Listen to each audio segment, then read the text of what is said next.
everybody, and welcome to the Monday Mindset Motivation.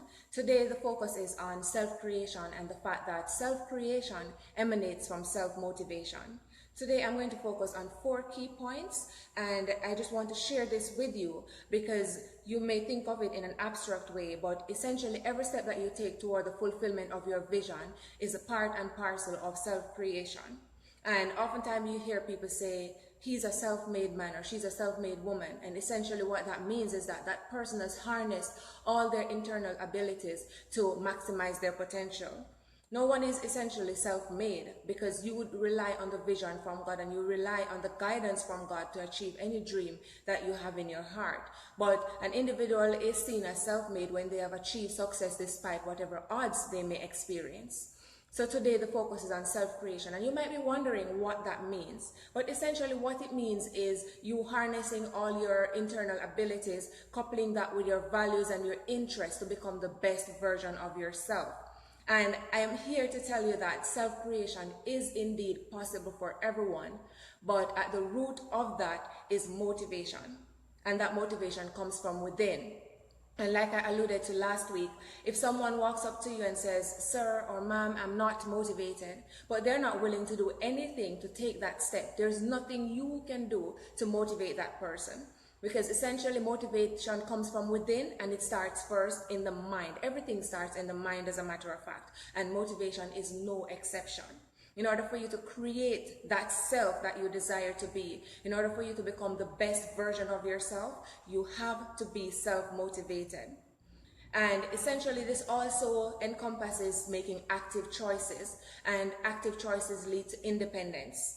So when you make choices about different things, you have to make choices based on being informed. It means anything that you're going to do, you don't do it blindly and you don't go to the wrong persons for advice. But what you do is that you do the requisite research so that when you make a step, when you take a step, you are actively participating in your choices, and you can hold yourself accountable at the end of the day, irrespective of what results you have.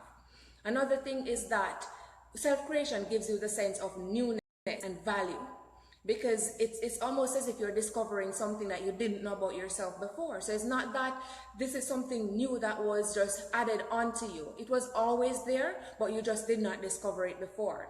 And that is why sometimes when you hear individuals saying that they have been on a journey of self-discovery, it is basically finding out more about themselves, becoming more self-aware.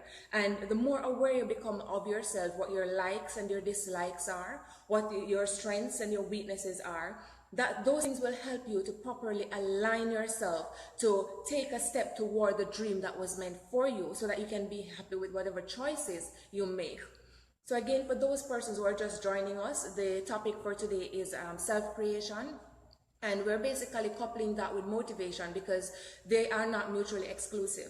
Self-creation emanates from self-motivation. If you're not motivated within yourself, you're not going to be able to maximize your potential. You're not going to be able to become the best you that you can be.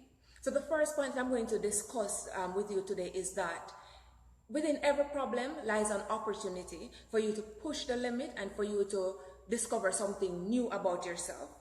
So we as human beings, we tend to look at problems as something that is just bigger than us, and we tend to allow problems most of the times to get the better of us. And if you're someone who believes in the words, contained in the Bible, then you know that your burdens are not meant for you.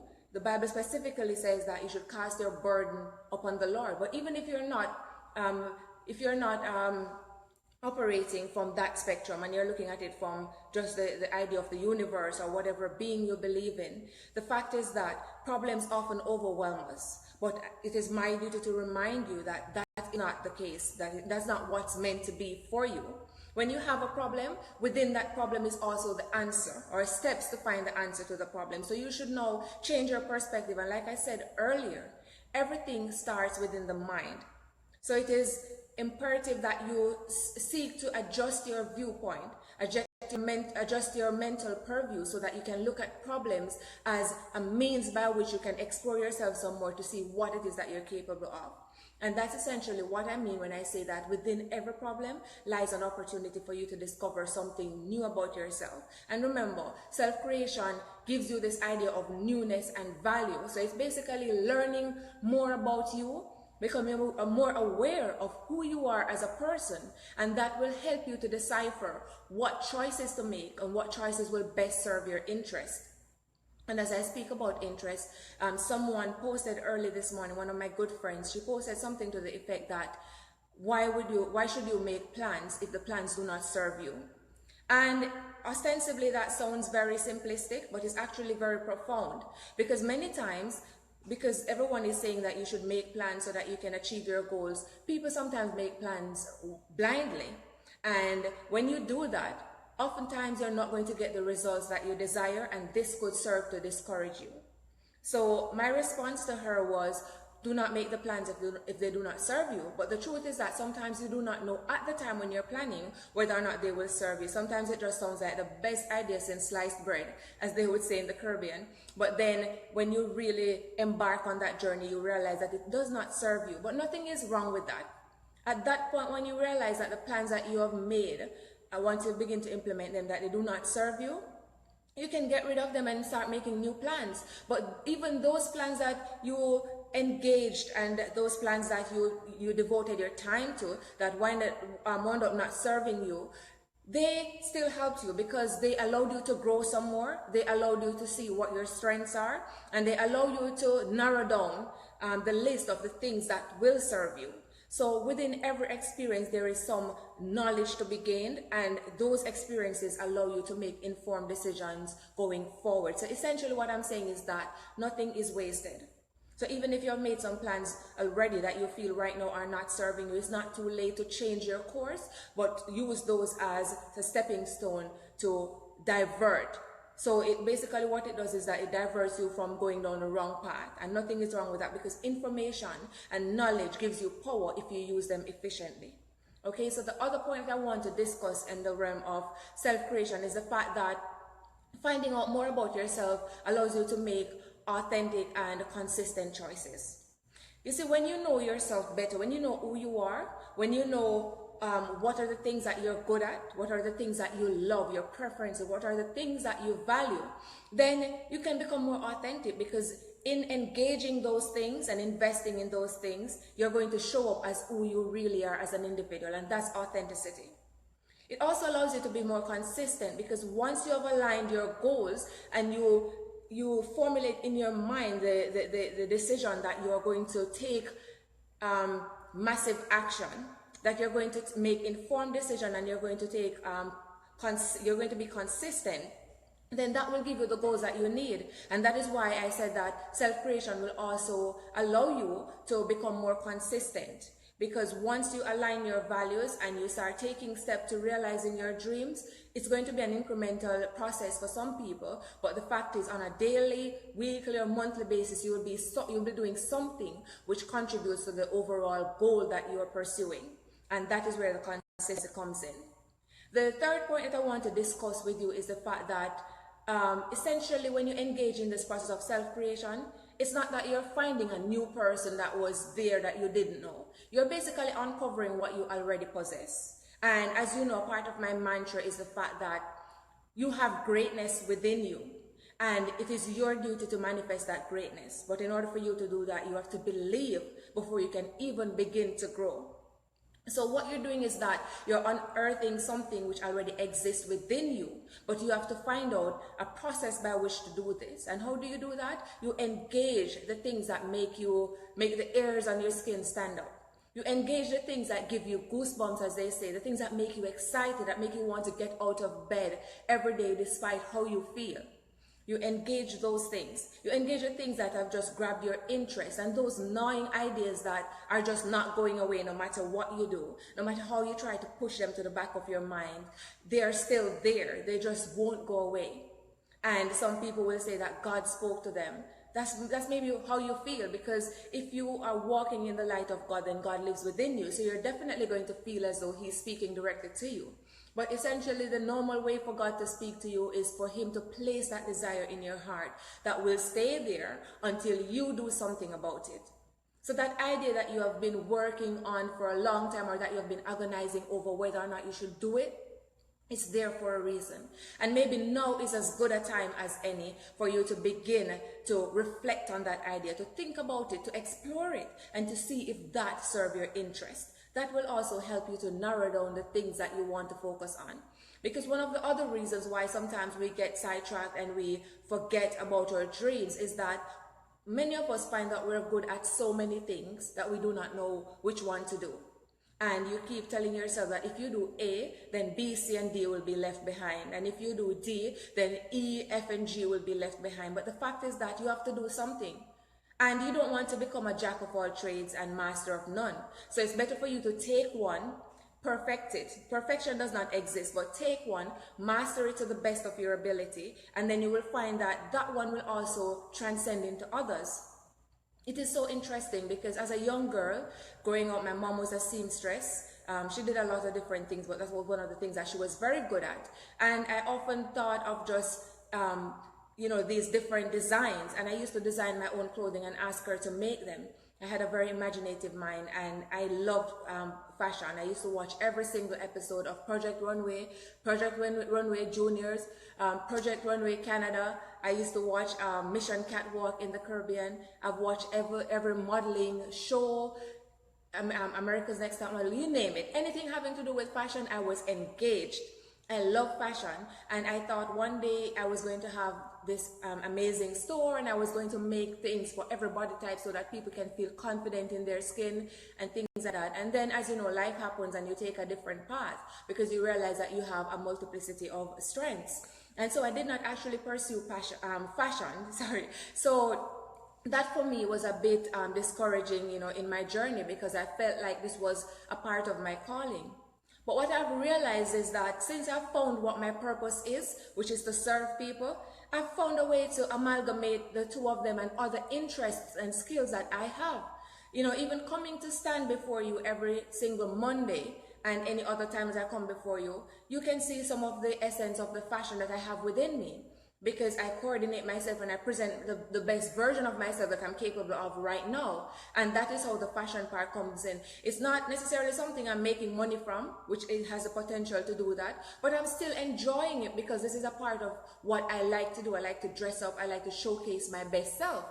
So what I'm saying, and that is probably not even the best example, because you're probably looking at it from an economical standpoint, whereby you want to be able to make a living from it, and that's possible as well.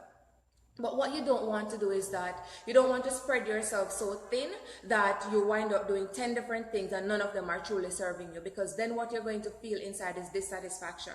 You're going to perpetually feel as though you're unfulfilled, that you're not doing enough, because you stretch yourself so thin that you're not able to give enough attention to any one thing.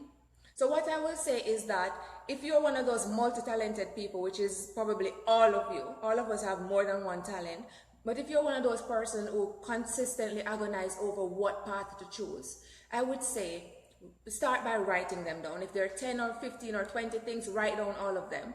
And then you go through that list and you pick the top 5. And once you pick the top 5, you're now working with a smaller cohort. You need to go back through that again and pick the top 2.